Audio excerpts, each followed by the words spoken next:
오늘도 아담과 예수님과 아담, 고린도전서 15장 22절부터 25절까지.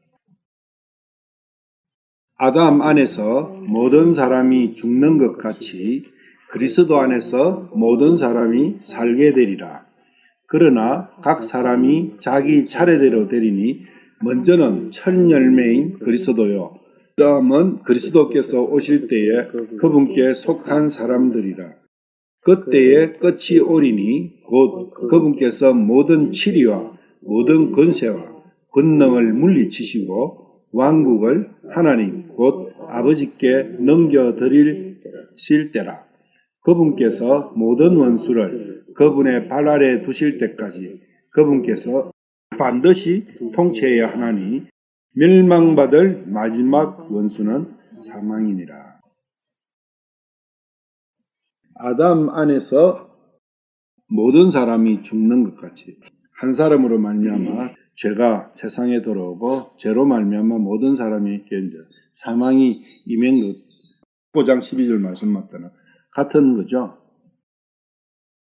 아담 안에서 모든 사람이 죽. 그러니까 아담 안에 있다면은 예외 없다는 거예요. 죽음이라는 부분은. 그리고 그리스도 안에서는 예외가 없는 거예요. 모든 사람이 살게 되는 거예요. 45절 가봐요. 그 뒤로. 기록된 바 첫사람 아담은 살아있는 혼이 되었더라 한것 같이 마지막 아담은 살려주는 영이 되셨느니라. 첫사람 아담하고 마지막 아담하고 그렇게 이제 대비되는 부분은 저번 시간에 우리가 봤습니다. 왜 마지막 아담인가? 이제 그 부분이 중요한 거죠. 창세기 5장 1절. 이것은 아담의 세대들에 대한 책이라. 아담의 세대, 아담의 후손의 세계다 그 이야기입니다. 족보가 그렇다는 거예요. 족보책이에요. 여기 있는 분들 다 족보 있잖아요. 근데 결국 그 족보를 쭉 우리 같은 경우 28대까지만 족보책이 있더라고요. 처음에. 근데 어떤 성씨는 뭐 35대도 있고 40대도 있고 있을 거예요. 그래서 계속 올라가면은 아담이 나와요. 모든 사람은. 다 아담의 세대다는 거죠. 그 뒤에 보면은 아담의 세대의 특징이 4절 보면은 아담이 셋을 낳은 뒤에 생애는 800년이었으며 그가 아들 딸들을 낳았더라. 아담이 산 전생에는 930년이었으며 그가 죽으니라. 셋은 105년을 살며 에노스를 낳았고 에노스를 낳은 뒤 807년을 살며 아들 딸들을 낳았더라. 셋의 전생에는 912년이었으며 그가 죽으니라 하면서 계속 태어나서 아들 딸 낳고 죽어요. 그 세 가지밖에 없어요. 태어나서 아들 딸 낳고 죽는 거예요. 이게 아담의 세대의 특징입니다. 여기서 벗어날 수 있는 사람은 없다는 거예요. 아들, 딸 낳는 것은 모든 사람이 하는 건 아니니까, 저도 아들은 없지만은. 그러니까 그거 빼면은 뭡니까? 태어나서 죽는 거예요. 나서 죽고, 나서 죽고, 나서 죽고. 그거에서 벗어날 수 있는 사람은 한 사람도 없다는 거예요. 그게 아담의 세대입니다. 마태복음 1장 1절. 예수 그리스도의 세대다. 거기는 분명히 아담은 아담의 세대들이라고 나와 있어요. 왜냐하면 죽으니까 세대가 계속 이어져야 되잖아요. 세대들인 거예요. 지금 200세대, 220세대 정도 흘렀는지 모르겠지만은 그게 세대들이에요. 그런데 예수 그리스도의 세대는 한 세대밖에 없어요. 세대입니다. 그냥 단수예요. 세대들이 아니라. 그 뒤에 이제 이유가 있는 거예요. 아브라함은 이삭을 낳고, 이삭은 야곱을 낳고, 야곱은 유다와 그의 형제들을 낳고, 뭐만 있어요? 낳는 것만 있어요. 죽는 게 없다고요. 이게 예수 그리스도의 세대의 특징입니다. 그러니까 복수 세대가 필요합니까? 안 합니까? 안 하는 거예요. 그런데 예수님은 누구의 세대? 아담의 세대다. 그 이야기. 아담 세대의 마지막인 거예요. 그래서 마지막 아담인 겁니다. 예수님께서는 아담의 세대의 마지막 세대인 거예요. 마지막 아담이라는 뜻이 마지막 아담 세대다 그 이야기입니다. 그 이후에도 무수히 많은 사람들이 벌써 2000년간 예수님 가시고 난 이후에 또 낳고 죽고 했는데 뭔 소리냐. 그 이야기를 우리가 해봐야 돼요. 그것은 육신에 대한 부분이다. 육신에 대한 부분을 가지고 이야기하는 게 아니다는 거예요. 하늘나라의 생명, 하나님의 생명을 가지고 지금 이야기하고 있는 거예요. 이걸 사람의 육신의 생명을 갖고 성경을 봐버리면 풀릴 게 한 개도 없어요. 왜 마지막 아담이시냐, 예수님께서 그 이야기를 하는 거예요. 그러니까 예수님은 아담의 세대로서 마지막인 거예요. 왜? 예수님 이후에는 예수님 세대로 태어난 사람은 죽는 게 없어요. 그리고 그 아담의 세대로 태어난 사람은 그 사람이 다시 예수님 모습으로 그 사람 자신이 못 나요. 예수님만이 나으신다고요. 예수님만이 하나님의 성령을 통해서 하나님의 자녀들을 만들어내실 수가 있는 거예요. 아담의 세대의 마지막을 찍었다. 그분이 예수님이시다. 그 마지막 아담이 없으시다면 우리는 지금도 계속 아담의 세대밖에 없는 거예요. 예수님의 세대는, 예수 그리스도의 세대는 한 세대밖에 없다. 죽음이 없다. 사복음서에 예수님께서 하시는 말씀을 쭉 보면은 계속 그 말씀이에요. 고린도전서 15장 21절 사망이 사람을 통해 임한 것 같이 죽은 자의 부활도 사람을 통해 임하였나니. 문제는 부활인 거예요. 몸에 대해서는 부활을 이야기합니다. 부활이 있기 때문에 사망이 없는 거예요. 고린도전서 15장은 전체적으로 부활에 대한 말씀을 지금 쭉 하고 계시죠.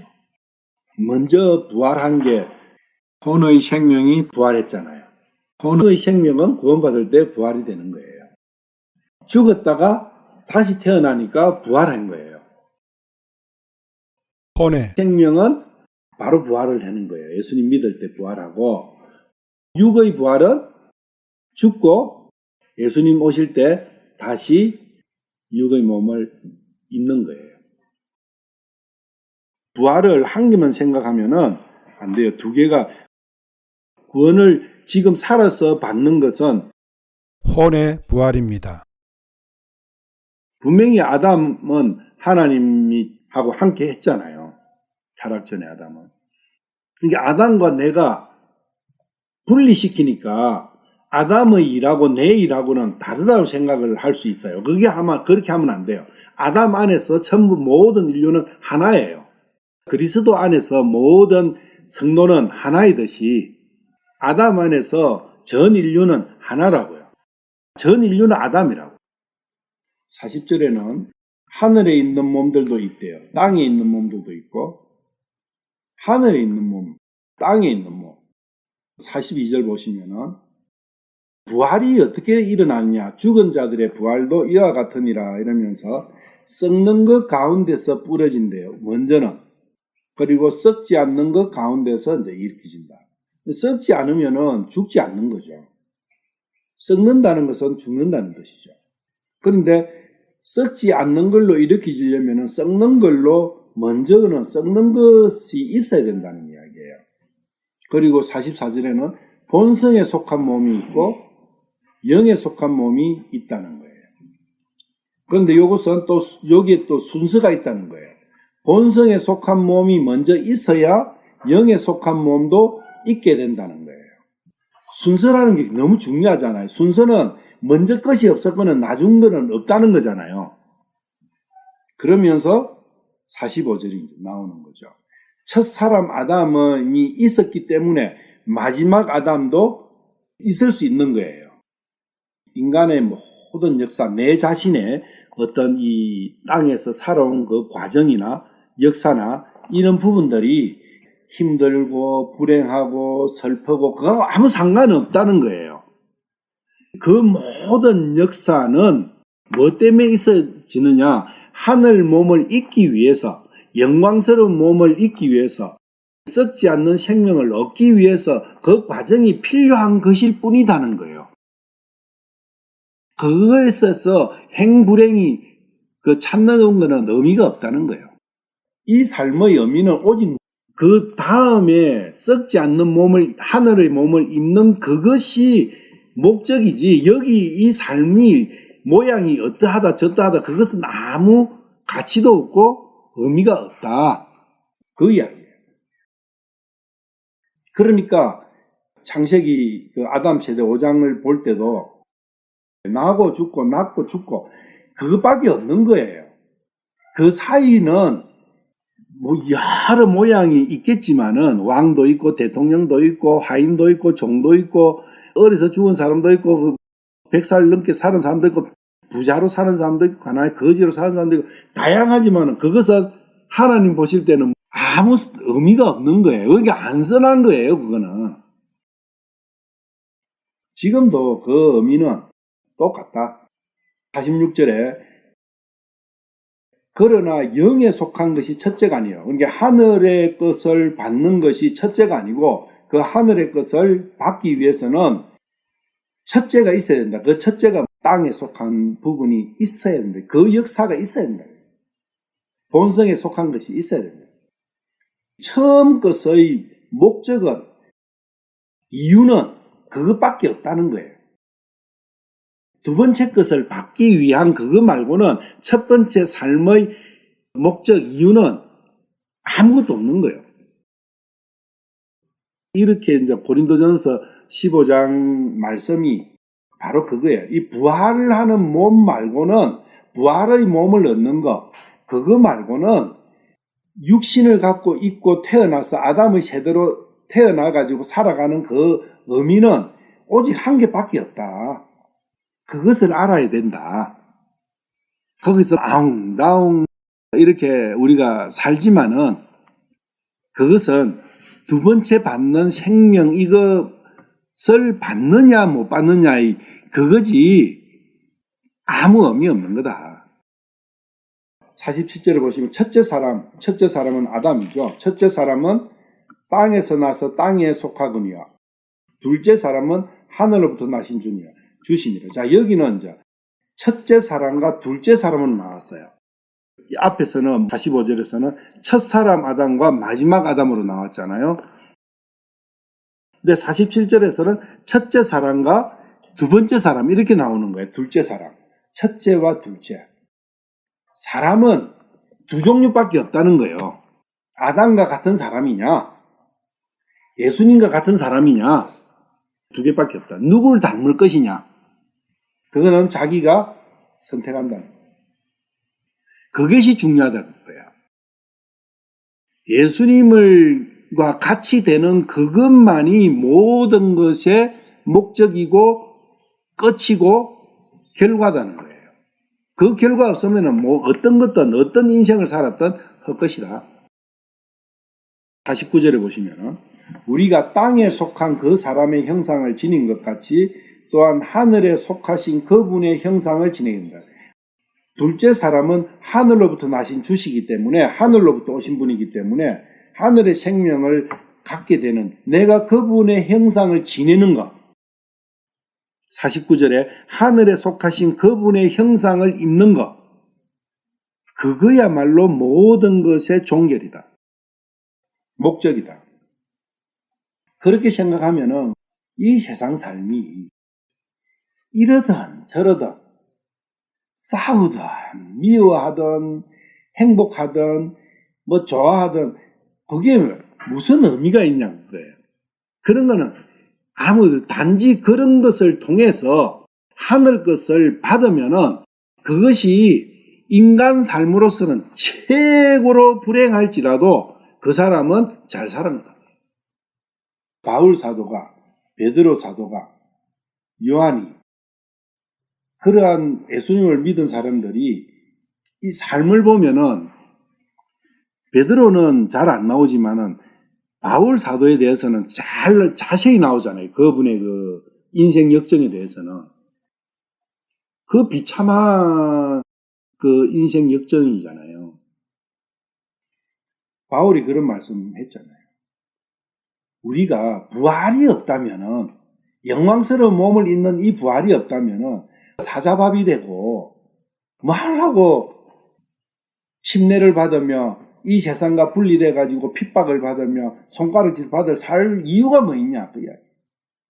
그렇지만은 이 문제가 있기 때문에 그것들이 이러든 저러든 우리는 최고로 행복한 사람이다. 우리는 최고로 잘 사는 사람이다. 그 이야기를 스스럼없이 할 수 있는 거 아니냐. 이 세상에 어떤 일들을 가지고 기준을 정해가지고 이러쿵 저러쿵 하면은 그거야말로 가장 비참한 거다. 이 세상은 그래 될 수밖에 없게 구조가 되어 있어요. 싸울 수밖에 없고 서로 미워할 수밖에 없고 서로 다툴 수밖에 없고 그렇게 될 수밖에 없는 구조라는 거예요. 그걸 우리가 쭉 배웠잖아요. 그런데 이 세상에서 인간관계에서 훨씬 더 신사적이고 더 그걸 바라는 그 자체가 뭐요? 하늘나라 소망이 없다는 거예요. 그러니까 이 세상 것 갖고 맨날 고민하고 생각하고 왜 이러냐 저러냐고 이야기할 수밖에 없는 거예요. 여기서 억울하게 누가 죽임을 죽이더라도 거기에 누가 이야기 안 해요. 왜? 이 세상 삶은 죽는 거나 살아있는 거나 똑같은 거니까. 중요한 것은 하늘나라의 몸을 입는 그것이 내가 되어 있느냐 안 되느냐. 그것이 중요한 것이지. 그게 된다면은 죽는 것까지도 기꺼이 억울하다고 변명할 필요도 없는 거예요. 그런 부분을 우리가 모르기 때문에 이 세상의 일을 갖고 맨날 고민하는 거예요. 그것 갖고 시간 보낼 거 한 개도 없다고. 왜? 거기 가치가 없으니까. 가치 있는 것에 시간 투자해야 되잖아요. 고린도후서 3장 17절 18절. 이제 주께서는 그 영이시니 주의 영이 계신 곳에는 거기에는 자유가 있느니라.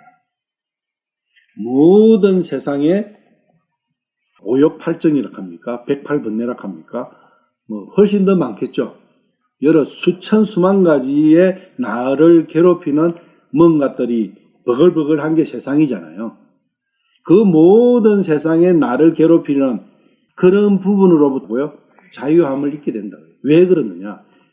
방금 우리가 고린도전서 15장에 봤듯이 아무 의미가 없으니까 그것들은 단지 과정이니까 과정을 갖고 죽느니 사느니 하면은 그것처럼 바보가 어디 있어요.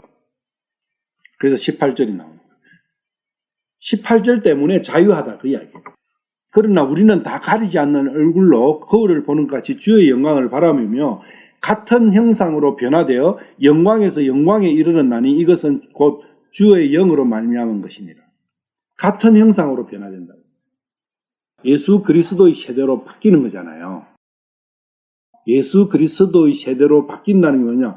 예수 그리스도의 형상으로 내가 같이 바뀌는 거예요.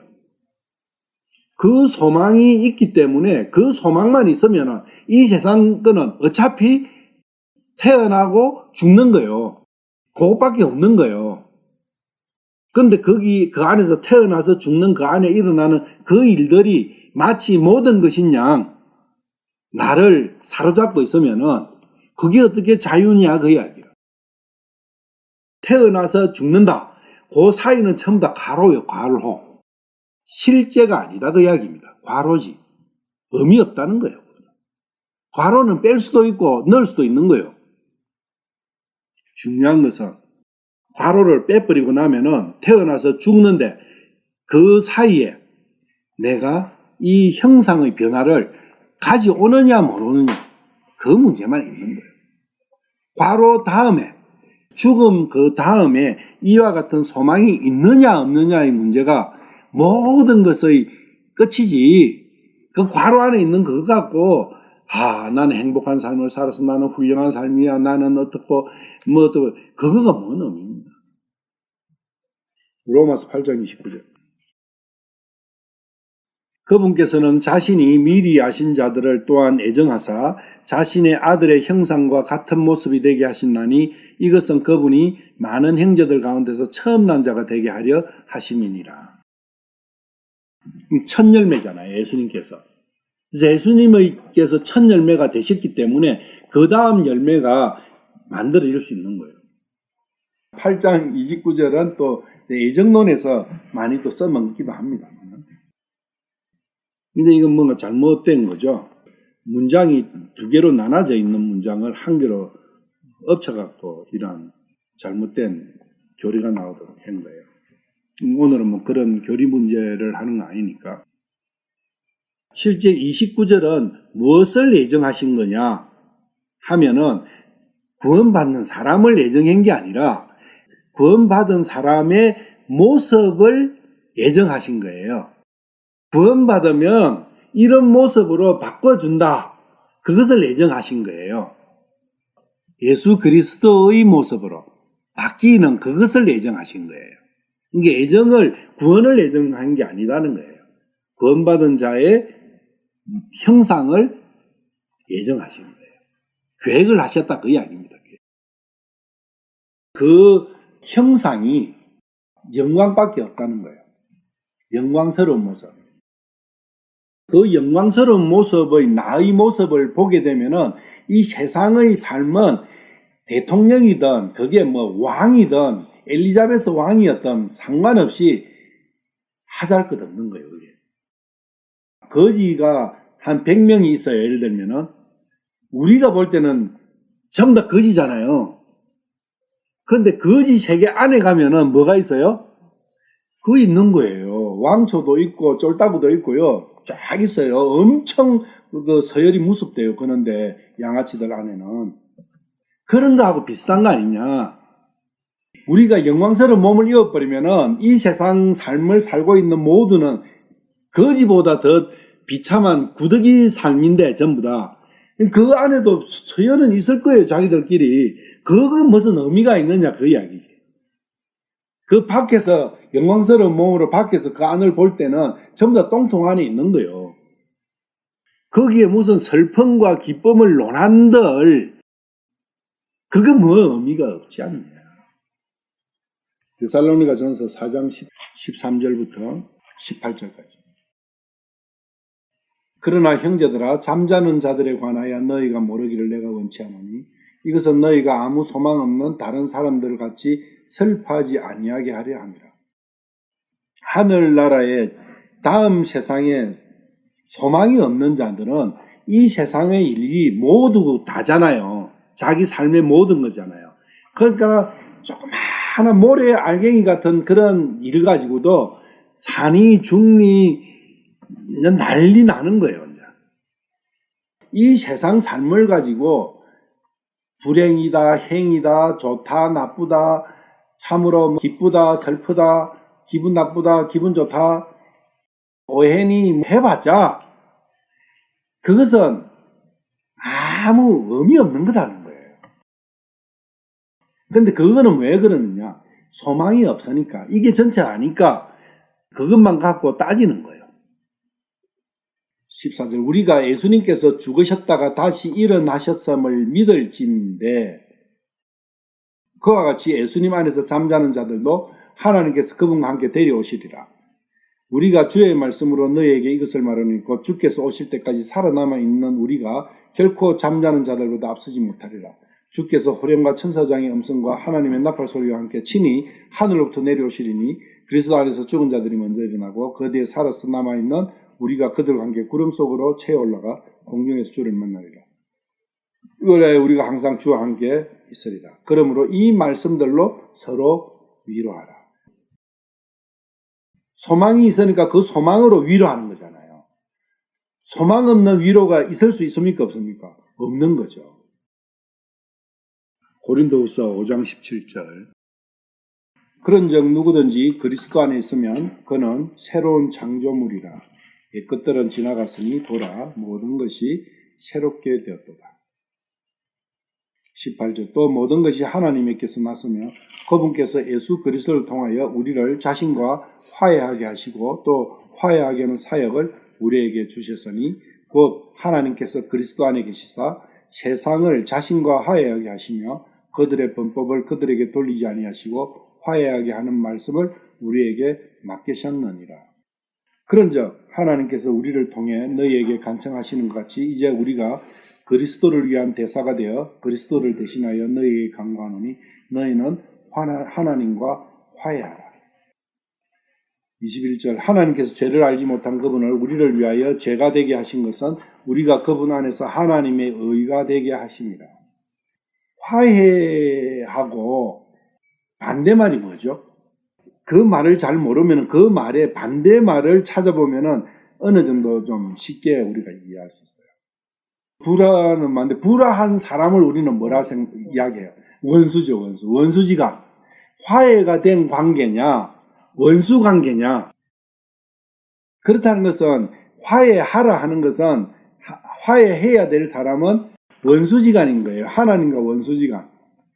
하나님과 원수인데 하나님과 화해를 하려면 어떻게 해야 돼요? 일반 사람끼리 원수지간이야. 화해를 하려면 그 원수지간이 된 원인을 제거해버리면은 자동으로 화해가 되는 거예요. 예를 들면은 이제 사람 관계는 우리가 세상 살다 보면은 원수가 되는 일이 많은데 대부분 보면은 자기 생각이 서로 사람은 틀리잖아요. 가시니까 서로에게 가시니까 모르는 사람은 원수가 될 수 없어요. 원수지간이 되려면은 필수 조건이 한 개가 있어. 뭐냐? 서로 아는 관계가 돼야 돼요. 아는 관계가 아니면 원수가 될 수가 없어요. 지금 저 아프리카에 어떤 누가 있을 거 아니에요. 거기도 뭐 수억 명이 살고 있으니까. 그 아프리카에 예를 들면 10억 명이 살고 있어요. 거기에 단 아는 사람 한 명이 없죠. 그러면 그 사람들하고 원수입니까? 아닙니까? 아니에요. 모르면은 원수가 될 수가 없어요. 아니까 원수가 되는 거예요.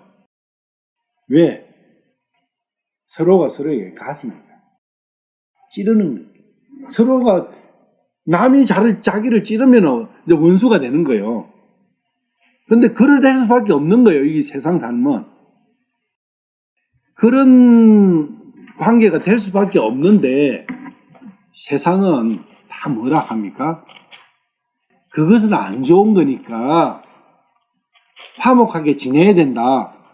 화목한 거는 좋은 거니까. 그렇지 않습니까? 그걸 이야기하잖아요. 그런데 화목하게 안 되는데 되는 것처럼 살고 있잖아요. 그러면 예수님께서는 뭐라고 말씀하셨느냐? 내가 땅에 불을 보내려 왔노니 불이 이미 붙었으면 내가 무엇을 원하리요? 그러나 내게는 잠겨야 할 침례가 있으니 그것이 이루어질 때까지 내가 얼마나 답답하겠느냐. 예수님 말씀하시는 거죠. 성경 전체적으로 논란이 많은 구절 중에 한 개인데 먼저 49절을 한번 보죠. 내가 땅에 불을 보내러 왔노니. 자, 예수님이 오신 목적이 여기서는 두 가지를 말씀을 하고 계세요. 그 첫 번이 땅에 불을 보내러 오셨대요. 두 번째로는 침례받으러 오셨대요. 그 두 가지예요. 그런데 불을 보내러 오셨는데 불은 이미 이제 붙었대요. 불은 처음 붙일 때가 어려워요. 처음에는 연기도 많이 나고 잘 붙도 안 하고 후후 불어야 되고 막 하는데 불이 한번 붙고 나면 그때는 불필요가 있습니까? 연기가 납니까? 안 하잖아요. 그때는 장작 막 올려주기만 하면 자동으로 확 붙잖아요. 불을 댕기러 오신 거예요. 불이 이미 붙었으면 이제 그 다음 일을 하셔야 된다는 이야기예요. 요거는 끝났으니까, 요 사역은 끝났으니까. 맨 땅에 불을 붙일 수 있을까요? 없을까요? 여러분들 요 땅에 불을 한번 붙지 몰랍니까? 근데 예수님은 땅에다가 불 붙이러 오셨대요. 얼마나 어려운 일입니까? 아무도 할 수 없는 일이에요. 나무에 불 붙이는 거는 생나무에도 불 붙일 수 있어요. 생나무에도 어떻게 하다 보면은. 근데 땅에 불을 붙인다는 것은 여러분들 한번 생각해 보세요. 근데 예수님은 붙이러 오셔서 붙였대요. 그럼 땅이 어디예요? 아담의 마음이에요. 아담이 땅이니까. 아담 마음에다가 불을 붙인대. 불이 나면은 우리가 집에 불이 났다. 이게 내 집이잖아요. 자, 집에 불이 났어. 그러면 어떻게 합니까? 불 나기 전과 불 나기 후의 상황이 어떻게 됩니까? 불 나기 전에는 그 집안이 평온하겠죠. 근데 불이 나면 난리 나는 거죠. 불이야 정신없이 그냥 막 온 사람이 분주한 거예요. 정신이 없는 거예요. 그러다가 다칠 수도 있고 탈 수도 있고 상처도 있고, 근데 그 상처도 막 생각도 안 하고 난리 나는 거예요. 불 끌려고. 그게 그 다음의 이야기예요. 51절, 52절, 53절이 그 이야기예요. 불난 집이에요. 너희는 내가 땅에 화평을 주려고 온 줄로 생각하느냐? 집에 불이 나면은 평화롭습니까? 난리 난 거예요. 그 말씀이에요. 평화로운 땅에다가 평화로운 집안에 분란을 주러 오셨다는 거예요. 너희는 내가 땅에 화평을 주러, 아까 화목이잖아. 땅에 화평을 주러 온 게 아닌데 사람들은 땅에서 화평을 찾으려고 하는 거예요. 그러니까 그게 틀렸다 그 이야기예요. 땅에는 화평 없다. 예수님께서 오셔갖고 실제로 불을 붙여갖고 다들 그냥 이제 분주하게 만들어버리고 완전 난리 나게 만들어버리고, 불이 붙으면 어떻게 되죠? 타요. 살이 탄다고. 살이 타면은 아프죠. 그거 주러 오셨다는 거예요. 아파요. 그런 부분을 이렇게 표현을 하신 거예요. 내가 너희에게 아니라 도리어 분열이다. 아픔이다 그 이야기예요. 분리는 아픔이에요. 인간끼리. 이 분열은 뭡니까? 인간끼리 분열이에요. 하나님하고 떨어져 있는데 인간끼리 저끼리 잘 살아보려고 거기서 북대니 기가 안 차신 거죠. 불을 보내가지고 난리를 일으키시는 거예요. 그럴 때 자기가 자신의 상태를 돌아본다는, 그게 인간이다. 인생에서 일어나는 모든 문제는 다 새로운 소망, 새로운 창조물, 그것을 만들어 주시려고 주님께서 주시는 거예요. 허락하시는 거예요. 그것을 받기 싫어하면은 어떻게 되는 거예요? 그런데 52절 보면 이제부터 한 집에 5사람이 있어 분쟁하되 셋이 둘과 하며 둘이 셋과 하리니. 5명이 있는데 두 패, 항상 두 패로 나눠요. 두 개로 나뉘어. 아버지가 아들, 두 개로 나눠지잖아요. 아들과 아버지, 어머니와 딸, 딸과 어머니, 시어머니와 며느리, 며느리와 시어머니, 이렇게 두 개로 나눠져요. 항상. 성각이다. 모든 문제는 모습이 틀린 것이지 아버지하고 아들이 싸우는 거하고 딸하고 어머니가 싸우는 거하고 시어머니가 며느리, 그 양상은 틀리지만은 오고 가는 말은 틀리겠지만은 본질은 두 개다 그 이야기. 두 개가 싸운다. 나는 선한데 니는 왜 악하냐 그거요. 모든 싸움은 결국은 가보면은 나는 선한데 니는 왜 악하냐 그거요. 둘 다 선하다고 생각하면은 상대방이 나도 선하고 니도 선하다 하면은 싸우겠어요? 분열이 일어나겠냐고. 안 일어나요. 싸우는 것은 왜 싸우느냐. 나는 선한데 너는 악해. 나는 어려운데 너는 어렵지 않아. 그래서 싸우는 거예요. 상대방은 또 어떨까요? 나는 어려운데 너는 불의해. 나는 선한데 너는 악해. 이라는 거예요. 서로 알아요. 그런데 내 안에 선과악 두 개가 다 있는 거예요. 그게 둘 다 맞는 거예요. 상대방은 나의 악을 보는 거고 나는 나의 선을 보는 거예요. 그리고 나는 상대방의 악을 보는 거예요. 이게 하나님께서 허락하신 거예요. 그것을. 아담한테 벌써. 그래서 엉겅퀴와 가시나무가 되는 거예요. 왜? 하늘의 참 소망을 찾아라. 그것을 예정하신 거예요.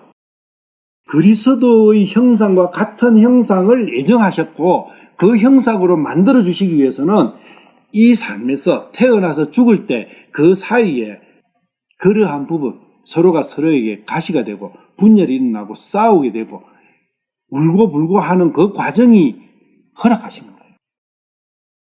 그걸 통해서 뭘 해? 그걸 해결하려고 하는 게 아니라 그걸 통해서 하나님께서 주시고자 하는 그 영광을 바라볼 수 있어야 된다는 거예요. 그러면 모든 것은 선한 거예요. 모든 것은 의미가 있는 거예요. 그게 거지의 삶이든 노숙자의 삶이든 왕의 삶이든 똑같은 거예요. 드디어 누가복음 12장 이제 말미에 가서 예수님께서 말씀을 하시죠. 땅에 불을 보내러 왔는데 땅에 불 붙이러 오셨는데 이제 불은 붙었다. 예수님은 이제 그렇게 판단하신 거예요. 불은 붙었다. 그러면은 불이 붙었으면 그 다음에는 이제 무슨 일을 해야 되느냐? 이제 그 이야기 하신 거예요. 내게는 잠겨야 할 침례가 있다. 그것이 이루어질 때까지 내가 얼마나 이거 잘못 번역이 답답 아니에요. 예수님께서 왜 답답하시겠어요? 남은 일이 한계가 있으니까 그 한계에 내가 얼마나 집중하겠는가. 거기에 집중하시겠다. 13장 넘어가면은 십자가에 대해서 집중하시는 거예요. 십자가 일이 본격적으로 나오는 거예요. 침례가 한 개 남으셨고. 그럼 침례가 뭐예요? 침례도 논란이 많아요. 고린도전서 15장 29절. 그렇지 아니하여 만일 죽은 자들이 결코 일어나지 아니한다면 죽은 자들을 대체하여 침례를 받는 자들이 무엇을 하겠느냐? 그러할진대 그들이 어찌하여 죽은 자들을 대체하여 침례를 받느냐? 죽은 자들을 대체하여 침례를 받는 자. 그 뒤에도 죽은 자들을 대체하여 침례를 받느냐? 이거 뭘 이야기하는 거예요? 누가복음 12장 50절에 예수님께서 내가 아직 받아야 할 그 침례가 아직 남아 있다고 하셨잖아요. 그거는 뭐예요, 그러면? 예수님께서 뭘 가지고 그 침례라고 말씀하셨어요? 십자가 죽음이라고. 그 죽음을 침례라고 말씀하신 거예요. 그래서 그 뒤로는 죽음에 대해서 당신께서 죽으셔야 되는 그 일에 대해서 쭉 이제 해 가시는 거예요. 죽으시는 일을 하시는 거예요. 침례는 죽음이다. 죽음, 그것을 뭐라고 표현하냐? 침례라고 표현하는 거예요. 표현을. 그러니까 침례는 죽음의 또 다른 어떤 한 표현이라는 거. 근데 그걸 아는 거죠, 우리는. 그러면은, 자, 이것을 죽은 자들을 하지 말고, 죽은 자들에다가 괄호를 딱 지났고, 줄 딱 꺼버리고, 죽음이라고 딱 붙여봐요. 죽음. 그래가 읽어봐요. 죽음을 대체하여 침례를 받는다는 거예요. 그러니까 죽었다고 가정해서 우리가 침례 받는 거는 뭡니까? 물속으로 들어가는 거는 뭐예요? 세상을 향해서 죄에 대해서 내가 죽는 것의 예표잖아요. 그 말씀이라는 거예요. 그리고 일어나는 거는 다시 물속에서 일어나는 거는 뭐예요? 부활이라는 거예요. 죽음과 부활을 내가 실제로 많은 사람 앞에서 그것을 공표하고 내 마음에 확정하는 그 의미로서의 침례잖아요. 근데 이걸 죽음을 죽은 자라고 딱 해놔니까 이게 이제 교리가 여기서 여러 수십 개가 나오는 거예요. 특히 이제 천주교 같은 경우에서는 죽은 자들을 위한 미사가 따로 있어요. 요것 때문에 나온 거예요, 그게. 이건 그게 아니고, 왜 구원받은 사람이 침례를 받느냐? 침례는 죽음에 대한 예표다. 그 말씀을 바울 사도가 이렇게 표현하시는 거예요. 부활이 없다면은 침례가 뭐 필요하냐 그 이야기예요. 부활이 없다는 사람이 있는데 뭐 이러면서 쭉 이야기가 나오잖아요. 30절도 똑같은 거예요. 그러니까 29절은 부활이 없다면 왜 침례를 받겠는가? 30절은 그리고 우리가 왜 매 시간 위험에 처해도 우리는 살아가느냐 그냥 그리스도인으로. 그리스도라는 말을 빼버리면 우리는 편안하게 세상 살 수 있는데 왜 전전긍긍해가 로마 병사들 피해 다니면서 숨어가지고 토굴 속에서 살면서 우리가 예배를 봐야 되고 하나님을 찬양해야 되느냐. 그럴 필요가 뭐 있냐 그 이야기지. 부활이 없다면 그 말씀이에요. 왜 매 시간 위험 속에 위험을 우리는 무릅쓰더라도 우리가 하나님을 섬기는 예배를 해야 되느냐. 부활이 없다면 뭐 필요하냐. 그 이야기. 32절도 마찬가지. 내가 사람들의 방식대로 에베소에서 짐승들과 싸웠을진데 만일 죽은 자들이 일어나지 아니한다면 그것이 내게 무슨 유익을 주겠느냐. 내일 우리가 죽을 터이니 우리가 먹고 마시자 하지 않겠느냐. 죽음이 끝이라면 이 세상에 내가 숨쉬고 살아있는 이 땅의 일들이 전부 다라면은 뭐하려고 우리가 아까운 시간 들여가면서 하나님 찬송하고 할 필요가 뭐 있냐. 니나노하고 그냥 놀지. 그 말씀이죠. 모든 게 부활이다. 부활하고. 이 34절에 보시면 의에 대하여 깨어있고 죄를 짓지 말라. 어떤 자들에게 하나님에 대한 지식이 없으므로 내가 너희를 부끄럽게 하려고 이것은 하나님에 대한 지식이 없는 이유다는 거예요. 모든 그러한 이 인생 삶이 그런 형태로 세상 일에 모든 집착이 돼가지고 모든 세상 일 가지고 화내고 슬퍼하고 행복을 느끼고 기쁨을 느끼고 좋니 나쁘니 기분 좋니 기분 나쁘니 네가 왜 이랬네 저랬니 모든 것이 세상 일을 가지고 그래 하는 이유는 뭐냐? 딱 한 개다 그 이야기예요. 하나님에 대한 지식이요. 뭐 좋은 말도 많이 있을 수 있어요. 철학자나 유명한 카운셀러나 뭐 이런 사람들이 인생은 이러니까 이렇게 하고 뭐 그렇게 할 수 있어요. 그 말을 하는 사람이나 듣는 사람이나 똑같은 거예요.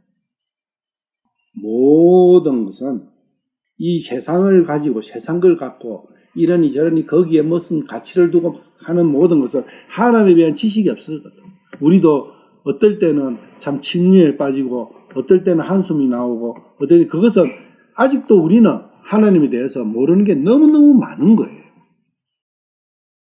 로마서 6장 3절 예수 그리스도 안으로 침례를 받은 우리가 다 그분의 죽음 안으로 침례를 받은 줄로 너희가 알지 못하느냐.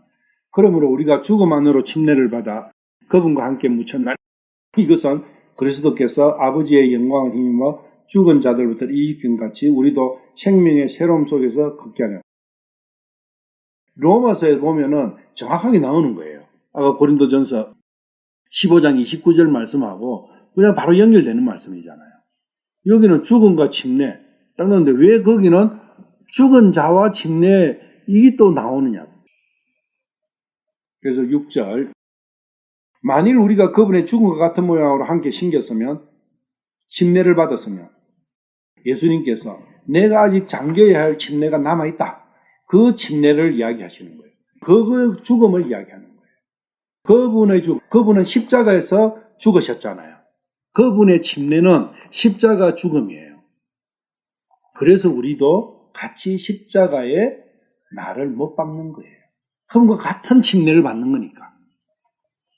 물속에 들어갔다 나오는 건 애표고 실제 침례는 그분의 십자가에 내가 함께 박히는 거예요. 그게 예수 그리스도의 침례예요. 이 말씀이 바로 그 말씀이죠. 5절 만일 우리가 그분의 죽은 것 같은 모양으로 함께 그게 신기는 거다 그 이야기예요.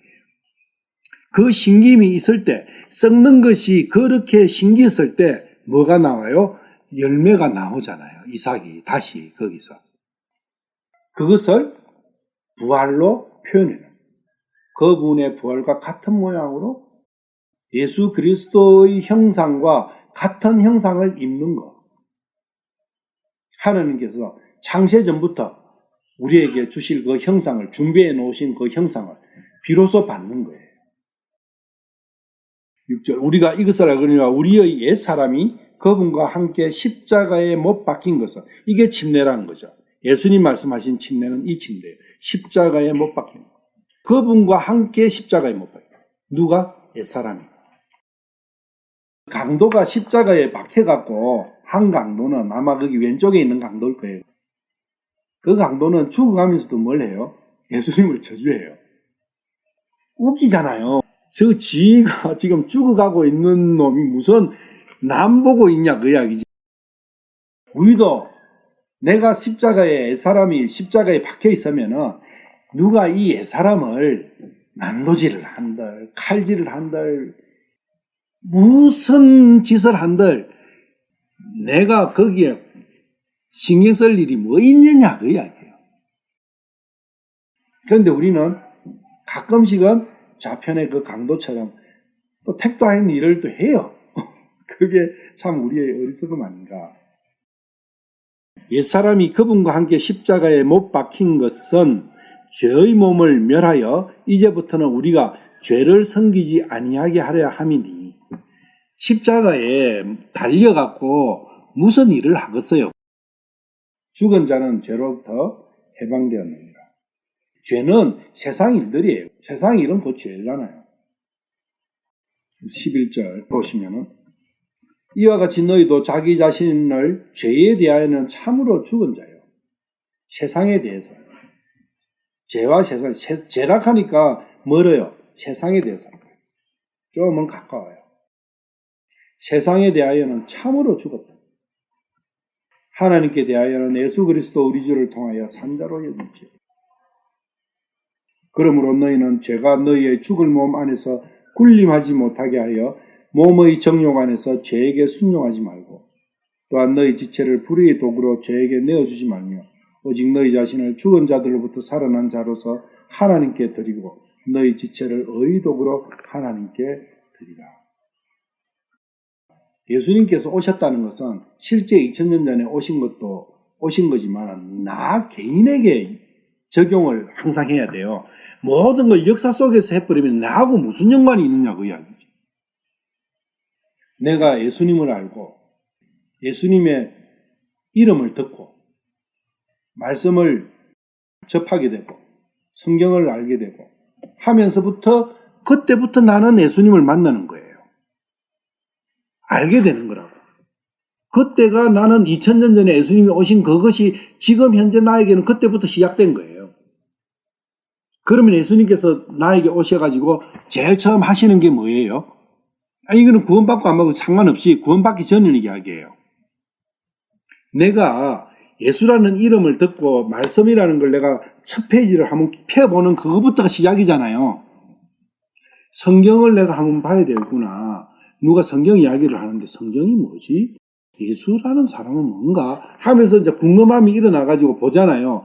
그게 첫 시작이라고요. 그게 마태복음 1장 1절의 시작이라고. 나에게 있어서는.